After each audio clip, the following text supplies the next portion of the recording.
अस्सलाम वालेकुम फ्रेंड्स कैसे हैं।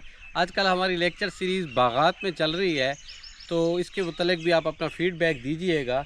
हमारा आज का जो टॉपिक है ये जो है अ टेल ऑफ टू सिटीज़ है, और ये किसने लिखा था? ये लिखा था चार्ल्स डिकन्स ने। चार्ल्स डिकन्स कौन है? ये विक्टोरियन ईरा के राइटर हैं।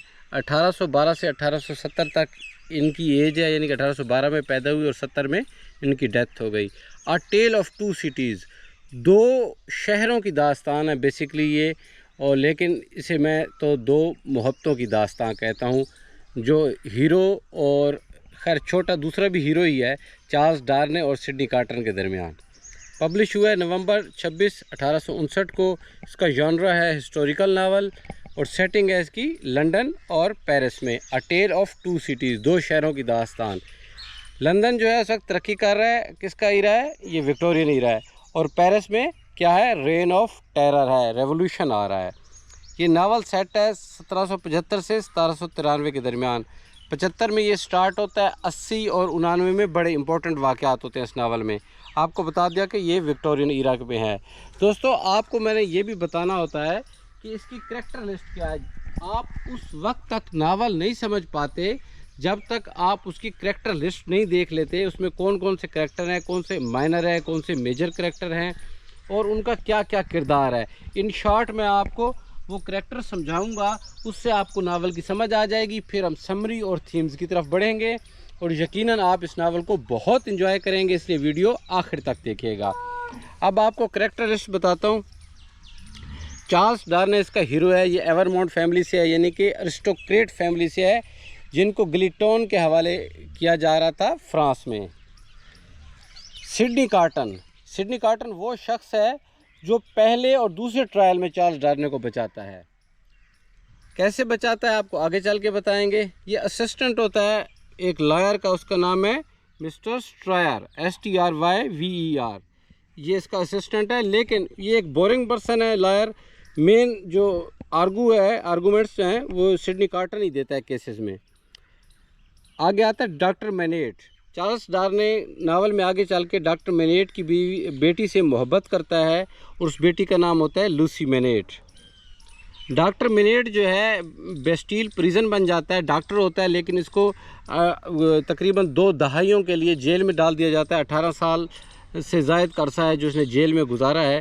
उसको जेल से कौन निकालता है? इसका सर्वेंट निकालता है, यानी कि जेल से आप ऐसे समझिए अगवा करके ले आता है या उठा के ले आता है। कौन सा सर्वेंट? मोंजर डिफार्ज। लेकिन बाद में यही शख्स कोशिश करता है कि चार्ल्स डार्ने, जो कि दामाद है डॉक्टर मैनेट का, इसको अवाम जो है कत्ल कर डाले फ्रेंच रेवोल्यूशन के कैदियों में। ये ऐसा क्यों करता है, इसकी वजह आपको आगे चल के बताएंगे। मैडम डिफार्ज इसकी वाइफ है, और ये हर वक्त जो है पेरिस में जो इनकी शॉप होती है मोंजर डिफार्ज और मैडम डिफार्ज की, उसके बाहर बैठ के निटिंग करती रहती है, कुछ जर्सियाँ वगैरह सीती रहती है, रुमाल बनाती रहती है। लेकिन लोग तो यही समझते हैं कि ये निटिंग कर रही है, लेकिन दर हकीकत उस निटिंग के अंदर जो है वो रेवोल्यूशन के दुश्मन है अरिस्टोक्रेट्स, उनके नाम लिखती रहती है, कि इनको लिस्ट बना रही होती है कि इनको बाद में जब हमारा इख्तियार आएगा तो हम इसको कत्ल करेंगे। जार्विस लॉरी, जब 1775 में ये नावल स्टार्ट होता है, तो जार्विस लॉरी एक बिज़नेसमैन है जो टेल्सन बैंक के मामलात संभालते हैं। तो वो जो है विज़िट करना चाह रहे होते हैं पेरिस का, जहाँ वो लूसी मैनेट को भी मिलते हैं, और उसको रिवील करते हैं कि आपके वालिद की क्या कंडीशन है, क्या उनकी डेथ हो गई है या नहीं। गैबिल वो शख्स है जो जिसका लेटर जो है यू टर्न साबित होता है नावल में।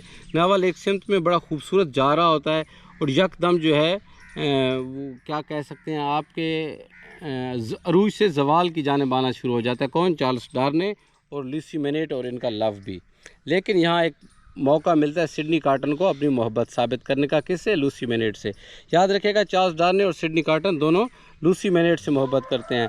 वैसे तो मिस्टर स्ट्रायर भी इसको प्रपोज करना चाहता है, लेकिन जार्विस लॉरी उसको रोक देता है कि तुम्हें कुछ नहीं मिलेगा, आप लूसी मैनेट को प्रपोज ना करें। जेरी क्रंचर, मिस प्रॉज का हस्बैंड है जेरी क्रंचर। ये दोनों भी जब चार्ल्स डार्ने को फ्रांस में पकड़ लिया जाता है तो उनकी मदद को पहुंचते हैं। मार्की कौन है? चार्ल्स डार्ने का चचा है। सेंट एवरीमोंड में ये एक बच्चे का भी कत्ल करता है, इसके घोड़े के नीचे आके कत्ल हो जाता है, और ये बड़ा रूड बिहेव करता है उसके दौरान। और ये एंड पे कत्ल भी हो जाता है। मिस्टर स्ट्रायर वो वकील है, जब चार्ल्स डार्ने पे मुकदमा चलता है 1780 में कि वो स्पाई है, इंग्लैंड में मुकदमा चलता है, तो ये उसे डिफेंड करता है। लेकिन ये एक बोरिंग पर्सन है। बेसिकली पीछे सिडनी कार्टन के जो हैं दलाइल होते हैं। जॉन बरसात, इसी जो चार्ल्स डार्ने का जो है ट्रायल होता है लंदन में, ये उसी के अंदर अपीयर होता है एज ए जॉन बरसात। बेसिकली ये इसका नाम सोलोमन प्राज है और ये भाई है किसका, मिस प्राज का, जिसने पाला था लूसी मैनेट को। अब दोस्तों कहानी का आगाज़ करते हैं। जर्विस लॉरे अब सफ़र कर रहा है पेरिस की तरफ और एक हिडन मैसेज उसको मिलता है, मिस्टीरियस सा मैसेज। तो वो रिप्लाई में कहता है रिकॉल टू लाइफ। और ये बाकी सुनने वालों को मैसेज समझ नहीं आता, लेकिन जिसके लिए होता है उसे समझ आ जाता है। अब दोस्तों हम अपनी समरी का आगाज़ करते हैं कि कैसे ये एक रेवोल्यूशन की जो स्टोरी है एक मोहब्बत की स्टोरी बनी है। तो दोस्तों कहानी का आगाज़ होता है कि मिस्टर लॉरी जो है, जो बिज़नेसमैन है टेलीसन बैंक का, ये सफ़र करता है कुछ इम्पोर्टेंट मामलात के लिए जो उसके बैंक के एम्प्लॉयज़ के होते हैं, सॉरी एम्प्लॉयज़ के नहीं, उनके कस्टमर्स के होते हैं, पेरिस की तरफ।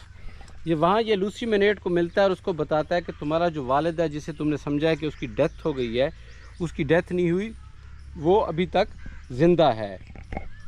वो पहले यकीन नहीं करती, यानी कि शायद से स्टार्ट करता है, तो फिर उसे यकीन दिलाता है। और उसका वालिद कहाँ होता है, उसके वालिद को ये तलाश करते हुए जब पहुँचता है तो मेंजर डिफार्ज, जो मैडम डिफार्ज का हस्बैंड है, वो उसको जो है बेस्टील की प्रिजन से निकाल के लाता है और एक स्टोर में उसने उसको छुपाया हुआ होता है। जब मिस्टर लॉरी और लूसी मैनेट पहुंचते हैं तो एक डार्क से स्टोर में होता है और वो वही काम कर रहा होता है जो उसने कैद के दौरान सीखा था, या उसका 24 घंटे वहाँ काम था जूते बनाने का। तो वहाँ से वो यानी कि जब देखता है लूसी को, तो उसके बाल पहले तो पहचानता तो नहीं है, तो उसके बाल जब देखता है जिस कलर के होते हैं, आई थिंक गोल्डन कलर के होते हैं, तो वो अपने थैले से बाल निकालता है और वो हैरान होता है कि तुम अभी तक ऐसी कैसी